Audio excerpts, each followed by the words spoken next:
Hello student, আজকে আমি Indian polity বা ভারতের সংবিধানের একটা নতুন ক্লাস তোমাদের সামনে নিয়ে এসেছি। লাস্ট ক্লাসে আমি তোমাদেরকে পড়িয়েছিলাম পার্ট 1 যেটা ছিল, প্রথম অধ্যায় কি ছিল, মানে মেন আমি ইন্ডিয়ান পলিটিতে বা সংবিধানের মেন জায়গাতে আমি আগের ক্লাসে ঢুকেছিলাম। সেটা হচ্ছে আমার যে রাজ্য সমূহ কিভাবে গঠন হয়েছিল, ঠিক আছে। লাস্ট ক্লাস মনে করো তোমরা, ঠিক আছে, স্টেট রিঅর্গানাইজেশন, ধর কমিশন, জেভিপি কমিশন, এগুলো আমি পড়িয়েছিলাম লাস্ট ক্লাসে। এবং পার্ট 1 যেটা অধ্যায় 1 যেটা, সেটা আমি কমপ্লিট করেছিলাম। আজকে আমি তোমাদেরকে পড়াবো পার্ট 2 বা অধ্যায় 2। সেটা কি? সেটা হচ্ছে নাগরিকত্ব। তাহলে পার্ট 2 বা অধ্যায় 2 এ কি আছে? ভারতের নাগরিকত্ব, মানে কিভাবে নাগরিক হয় ভারতের, সেটা আছে, ঠিক আছে। এবং এখানে আর্টিকেল কত থেকে কত আছে না, 5 থেকে 11। তাহলে আজকে আমি তোমাদেরকে পড়াচ্ছি, দেখো, নাগরিকত্ব বা সিটিজেনশিপ, যেটা দ্বিতীয় অধ্যায় বা পার্ট 2 এবং 5 থেকে 11 নম্বর ধারা বা আর্টিকেল 5 to 11 এ আছে। মনে রাখবে, ভারতীয় নাগরিকত্ব সবসময় একক নাগরিকত্ব, ঠিক আছে। একক নাগরিকত্ব বলতে আমি যদি কোনো নাগরিক ভারতীয় নাগরিক হওয়া সত্ত্বেও অন্য কোথাও কোনো নাগরিকত্ব গ্রহণ করে, তাহলে অটোমেটিক্যালি ভারতীয় নাগরিকত্বটা তার ক্যান্সেল হয়ে যাবে, ঠিক আছে। তাহলে সিঙ্গেল সিটিজেনশিপ বা একক নাগরিকত্ব হচ্ছে ভারতীয় নাগরিকত্ব বা সিটিজেনশিপ। ক্লিয়ার? নেক্সট দেখো, 26শে জানুয়ারি 1950-এ সংবিধান বলবৎ হয়েছিল, আমি পড়েছি আগে। তাহলে যখন বলবৎ হয় 26শে জানুয়ারি 1950-এ, তারপর 4 প্রকার ব্যক্তিদের নাগরিক হওয়ার সুযোগ দেওয়া হয়েছিল। 4 ধরনের ব্যক্তিদের ভারতীয় নাগরিক হওয়ার সুযোগ দেওয়া হয়েছিল। কে কে তারা? একটা হচ্ছে ভারতে বসবাসকারী ব্যক্তি, মানে যারা ভারতে বসবাস করতো, সেটা কত নম্বর আর্টিকেল আছে? আর্টিকেল 5। 2 নম্বর হচ্ছে ভারতীয় নাগরিক হবার জন্য পাকিস্তান থেকে আগত ব্যক্তি, মানে সেই সময় ধরো দেশ ভাগ হয়েছে, দেশ ভাগ হওয়ার পর কি অনেক পাকিস্তানে অনেকে ছিল যাদের মনে হয়েছিল যে আমরা ভারতীয় নাগরিক হব বা ভারতে চলে আসবো, ঠিক আছে। সেই সব ব্যক্তিদের জন্য কি আছে না, আর্টিকেল 6, ভারতীয় নাগরিক হওয়ার জন্য পাকিস্তান থেকে আগত ব্যক্তি। 3 নম্বর কি, কোন ব্যক্তি যে ভারত থেকে পাকিস্তানে অধিবাসী হলেও, মানে পাকিস্তানের সে সিটিজেনশিপ গ্রহণ করে নিয়েছে, কিন্তু পরে বসবাসের জন্য ভারতে প্রত্যাবর্তন করেছে। বুঝতে পারছো? মানে পাকিস্তানের সে সিটিজেন হয়ে গেছে, তারপরে মনে হয়েছে না আমি ভারতবর্ষে প্রত্যাবর্তন করবো, ভারতে থাকবো, তখন তাকে যে নাগরিকত্ব দেওয়া হয় সেটা হচ্ছে আর্টিকেল 7 এর মাধ্যমে। ক্লিয়ার? লাস্ট দেখো, লাস্ট হচ্ছে ভারতীয় বংশোদ্ভূত কোন ব্যক্তি যে ভারতের বাইরে বসবাস করছে, ঠিক আছে।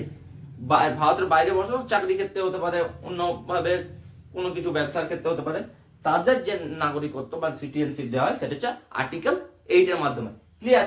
4 ধরনের। তাহলে যখন আমার বলবৎ হয়েছিল, এই 4 ধরনের ব্যক্তিদের ভারতীয় নাগরিক হিসাবে গণ্য করা হয়েছিল। কি কি সেগুলো বলে দিলাম। এরপরে দেখো, এটা কিন্তু পরীক্ষার প্রশ্ন আছে। 1955 সালের নাগরিকত্ব আইনে নাগরিকত্ব গ্রহণের 5টি উপায়ের কথা বলা হয়েছে। এইটা ভেরি ইম্পর্টেন্ট, যে নাগরিকত্ব আইন, সিটিজেনশিপ অ্যাক্ট অফ ইন্ডিয়া কত সালে পাস হয়? 1955 সালে। এর কোনো পরীক্ষা এসছে, বিভিন্ন পরীক্ষা এসছে, এটা মনে রাখবে। 1955 সালে নাগরিকত্ব আইন বা সিটিজেনশিপ অ্যাক্ট পাস হয়, ঠিক আছে। সেটা হচ্ছে 1955 সালে সিটিজেনশিপ অ্যামেন্ডমেন্ট অ্যাক্ট। এইটা অনুযায়ী 5টা উপায়ের কথা বলা হয়েছে, যেটার মাধ্যমে ভারতীয় নাগরিকত্ব গ্রহণ করা যাবে। কি কি সে 5টা? দেখো, একটা হচ্ছে জন্মসূত্রে, বাই বার্থ। জন্মসূত্রে কিভাবে গ্রহণ করা যায় না, 26শে জানুয়ারি 1950 সাল থেকে বা তারপরে থেকে 1 জুলাই 1987 পূর্বে ভারতে জন্মানো কোন ব্যক্তি, সেক্ষেত্রে তার দেখা হবে না যে তার পিতা মাতা ভারতীয় কিনা, ঠিক আছে, ঠিক আছে। তাহলে সেক্ষেত্রে সে বাই বার্থ, জন্মসূত্রে কিন্তু ভারতীয় নাগরিক হয়ে যাবে, পিতা মাতার কোনো ব্যাপার থাকছে না। নেক্সট দেখো, উত্তরাধিকার সূত্রে, বাই ডিসেন্ট। 26শে জানুয়ারি 1950 থেকে 10ই ডিসেম্বর 1992 এর মধ্যে, এই সময়ের মধ্যে ভারতের বাইরে কোনো ব্যক্তি ধরে জন্মেছে, যদি ভারতের বাইরে জন্ম হয়, কিন্তু তার পিতা যদি এই 1950-এর আগে পর্যন্ত, ঠিক আছে, এই 1950 26 জানুয়ারি, তার পিতা যদি ভারতীয় নাগরিক হয়, সে ভারতীয় নাগরিকত্ব পাবে। ক্লিয়ার?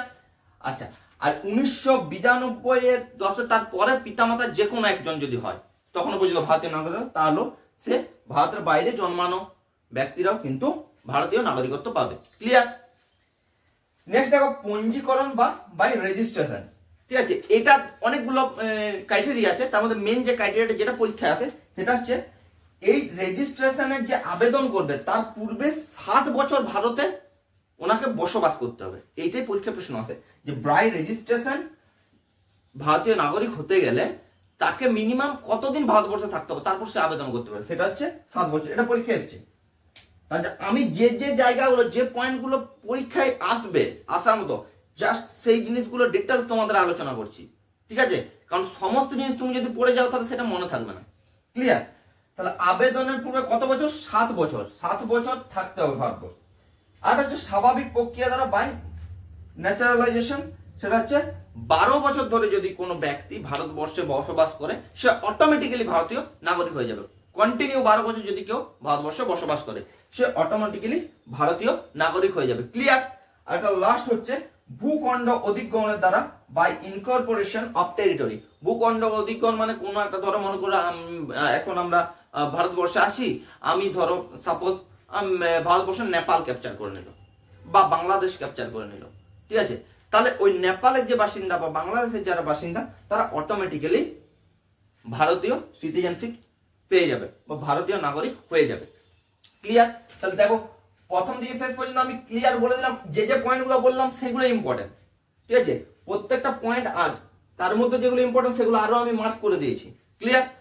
তাহলে এরপর আজকের ক্লাসের যে শেষ জায়গাটা আছে সেটা হচ্ছে কি না, নাগরিকত্ব যেমন ভাবে গ্রহণ করা যায়, নাগরিকত্ব কিভাবে বর্জন করা যায় সেটা বলছি। প্রথমে দেখো, তাহলে যে নাগরিকত্ব বর্জন এটা 3 ধরনের হয়ে থাকে। একটা হচ্ছে ত্যাগ করা বা বাই রিনাউন্সিয়েশন, একটা হচ্ছে পরিসমাপ্তি করা বাই টার্মিনেশন, আর একটা হচ্ছে বঞ্চিতকরণ বাই ডেপ্রিভেশন। ঠিক আছে, তাহলে এই 3 ধরনের মধ্যে ত্যাগ করা মানে কি, অন্য দেশের নাগরিকত্ব, সে ধরো অন্য দেশে দীর্ঘদিন বসবাস করছে, সেখানে নাগরিকত্ব গ্রহণ করতেছে, অটোমেটিক্যালি ক্যান্সেল হয়ে যাবে ভারতীয়, কারণ ভারতীয় নাগরিকত্ব হচ্ছে একক নাগরিকত্ব। ক্লিয়ার? আচ্ছা, বাই টার্মিনেশন মানে কোনো ব্যক্তি যদি স্বেচ্ছায় অন্য কোনো দেশের নাগরিকত্ব গ্রহণ করে তখনও অটোমেটিক্যালি, ধরো ভারত আছে দিয়ে এখান থেকে যে পরে কোথাও নাগরিকত্ব গ্রহণ করলো, তখন অটোমেটিক্যালি তার ভারতীয় নাগরিকত্বটা ক্যান্সেল হয়ে যাবে। ঠিক আছে, টার্মিনেট করে যাবে। আর বঞ্চিতকরণ হচ্ছে যদি কোনো ভারতে থাকা কোনো ব্যক্তি যদি কোনো বিশ্বাসঘাতকতা বা প্রতারণা বা এই টাইপের কোনো ধরো জঙ্গি সংগঠনের সঙ্গে যুক্ত হয়ে গেছে, গভর্নমেন্ট বুঝতে পারছে যে হ্যাঁ আমাদের ভারতের সঙ্গে প্রতারণা করছে বা বিশ্বাসঘাতক হচ্ছে, সেই ক্ষেত্রে গভর্নমেন্ট নিজে তার যে সিটিজেনশিপ সেটা কেড়ে নিতে পারে। ঠিক আছে, মানে তাকে ভারতীয় সিটিজেনশিপ থেকে বের করে দিতে পারে। কিভাবে না, বঞ্চিতকরণের মাধ্যমে। ক্লিয়ার? আর আজকের ক্লাসের সবচেয়ে শেষ টপিক এবং মোস্ট ইম্পর্টেন্ট টপিক, ঠিক আছে, সেটা হচ্ছে ভারতের ওভারসিজ নাগরিক। এটা শুনে থাকবে, এই প্রশ্নটা কিন্তু পরীক্ষা আসে। সেটা হচ্ছে এটা কত সালে হয়েছিল, এই ধারণাটা 2006 সালের 9ই জানুয়ারি। ভারতীয় ওভারসিজ নাগরিক, ওভারসিজ সিটিজেনশিপ অফ ইন্ডিয়া। ঠিক আছে, সেটা 2006 সালের 9ই জানুয়ারি হয়েছিল। 9ই জানুয়ারি কি দিন ছিল জানো তো সবাই? সেটা হচ্ছে প্রবাসী ভারতীয় দিবস। সেই দিনে এই ধারণাটি গ্রহণ করা হয়। এই ধারণা অনুযায়ী একটা ইম্পর্টেন্ট জায়গা আছে, সেটা বলে দিচ্ছি, সেটা মনে রাখবে। সেটা হচ্ছে যদি কোনো ব্যক্তির পিতামাতা কিংবা দাদু দিদা, মানে পিতামাতার আরো তার বাবা মা বা তার বাবা মা, ঠিক আছে, এই 3 পুরুষ যদি কেউ পাকিস্তান বা বাংলাদেশের বাসিন্দা ছিলেন বা আছেন, তারা কিন্তু এই ওভারসিজ, ভারতের ওভারসিজ সিটিজেনশিপ এটা গ্রহণ করতে পারবে না। ক্লিয়ার? কোথায় কোথায় বললাম? পাকিস্তান আর বাংলাদেশ। ঠিক আছে, তারা কিন্তু এটা গ্রহণ করতে পারবে না। ক্লিয়ার? আর এইটার মাধ্যমে কি সুযোগ পাওয়া যাবে? যারা গ্রহণ করবে তারা চিরকাল ভিসার সুযোগ পাবে, বিভিন্ন ভ্রমণের সুযোগ পাবে, বিভিন্ন শিক্ষা দীক্ষা এইসবের সুযোগ পাবে, কিন্তু এখানে কোনো রাজনৈতিক ক্রিয়াকলাপ এইসব বা ভোট দান এইসব করতে পারবে না। মানে সিটিজেনরা যে অধিকারটা পায় সেই সবগুলো পাবে না। এখানে থাকতে পারবে, এখানে শিক্ষার সুযোগ নিতে পারবে, ঠিক আছে, কিন্তু ভোট দান করতে তারা পারবে না। ঠিক আছে, বা রাজনৈতিক কোনো ক্রিয়াকলাপের সঙ্গে তারা যুক্ত হতে পারবে না। আর তার আগের যে পয়েন্টটা, ওই যে ভারত পাকিস্তান আর বাংলাদেশের হলে কি কি বললাম, পিতামাতা বা গ্র্যান্ডফাদার গ্র্যান্ডমাদার বা তার বাবা মা, 3 পুরুষের কেউ যদি বাংলাদেশ বা পাকিস্তানের বাসিন্দা হয়ে থাকেন তাহলে সে বা এখনো আছেন, তাহলে সে কখনোই এই ওভারসিজ সিটিজেনশিপটা পাবে না। ক্লিয়ার?